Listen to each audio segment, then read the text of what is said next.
Right, so starting off at the ankle, obviously because a lot of the time you spent like training your barefoot, you're sweeping people's legs out, you might be wrong-footed.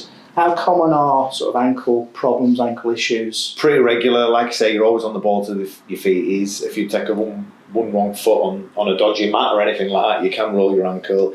When you're getting swept, obviously your ankle joint's getting kicked off the floor. It is pretty regular to see an injury like that. So what tends to happen when you get kicked or swept and you go over on your ankle is you tend to sprain the lateral ligaments of your ankle.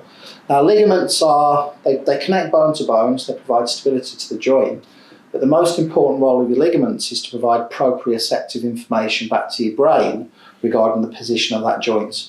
Now proprioception is it's like body awareness. It's the reason why you can close your eyes and you can find your nose, because your brain inherently knows where every part of your body is because of these feedback mechanisms. When you sprain your ankle, you'll find the ligaments get stretched, and then there's a delay between that ligament relaying information to your brain and the brain receiving that information due to that ligamentous laxity. Now, what you'll find once you've sprained your ankle once, you'll sprain it 100 times. It gets loose, it gets, proprioceptively not very good at sending information back, and as a result you'll find it just keeps going over and over and over. So the best way to rehab your ankles is to start to do some proprioceptive work, and this might also help just from a general day-to-day perspective because it's a lot of single leg balance work. Right, so the way to start your proprioceptive re-education off is to start with some single leg balance work. So let's imagine Liam's sprained his left ankle. He's now gone from the point where he can't weight bear, it was bruised and swollen, it's recovered, but he's got a little bit of looseness in that joint now. At that point, that's when you start to move into your proprioceptive stuff. So if you stand onto your left leg for me, and what we're going to do is simply hold in that position for about 30 seconds. Now once you can do that with your eyes open, I'm going to come round to the side here just to grab him when he falls over. We're then going to try and do the same thing with the eyes closed. So we're now changing the amount of visual inputs coming in, and you'll find that's harder. Yeah, it's a lot harder. Once you can do that for about 30 seconds, open your eyes for me.